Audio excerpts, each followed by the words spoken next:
रामेश्वरम ज्योतिर्लिंग कहाँ से आया था और क्या है इसकी इतिहास?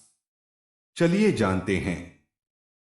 12 ज्योतिर्लिंगों में से 11वां ज्योतिर्लिंग रामेश्वर ज्योतिर्लिंग है।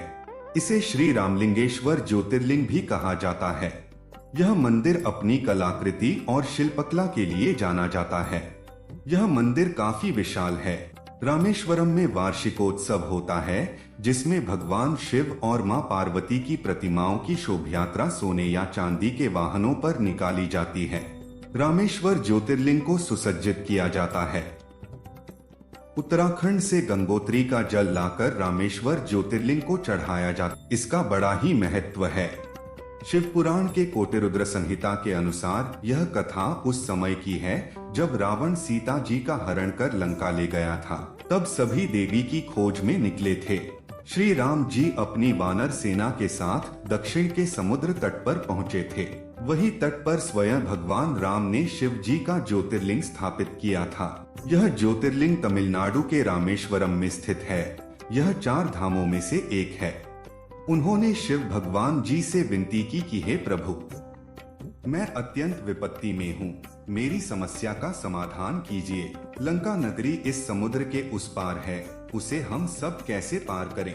रावण ने सीता का हरण किया है, वह भी आपका भक्त है और आपके द्वारा मिले वरदान के कारण वह हमेशा गर्वित रहता है।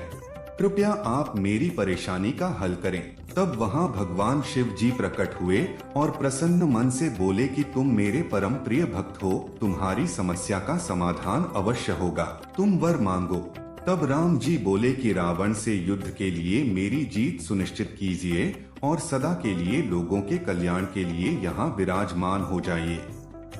तब शिव जी ने उन्हें वर प्रदान किया और हमेशा के लिए वही विराजमान हो गए। जब श्री राम, लक्ष्मण, हनुमान और वानर सेना के साथ समुद्र तट पर पहुँचे तब उन्होंने देखा कि लंका नगरी समुद्र के उस पार है। समुद्र से लंका की दूरी को कैसे तय किया जाए, ऐसा विचार करने लगे। यह उन सबके के लिए बहुत बड़ी समस्या थी, क्योंकि उन्हें सीता जी को रावण की लंका से वापस लाना था। भगवान राम जी शिव जी की रोज पूजा किया करते थे, लेकिन इस समस्या के कारण वे उस दिन शिव जी की पूजा करना भूल गए। भगवान राम जी को यकायक प्यास लगी और उन्होंने जल मांगा। जल ग्रहण करने से पहले ही उन्हें याद आया कि उन्होंने आज शिव भगवान जी की पूजा नहीं की है। तब उन्होंने उसी स्थान पर भगवान शिव का पार्थिव शिवलिंग बनाया और सादर मन से पूजा अर्चना करना शुरू कर दिया। एक अन्य कथा भी प्रचलित है। जब श्री राम जी रावण का वध करके सीता जी को वापस ला रहे थे, तो उन्होंने समुद्र पार करके सबसे पहले गंधमादन पर्वत पर विश्राम किया था। जब बड़े बड़े ऋषि महर्षि को पता चला कि श्री राम जी सीता के साथ यहाँ पधारे हैं, तो वे सभी उनका आशीर्वाद लेने वहाँ पहुँचे। तब ऋषियों ने श्री राम जी को बताया कि आपको ब्रह्मा हत्या का श्राप लगा है, क्योंकि आपने पुलस्त्य कुल का विनाश किया है। तब श्री राम जी ने कहा कि आप लोग ही इस समस्या का समाधान बताइए, जिससे मैं पाप मुक्त हो सकूं।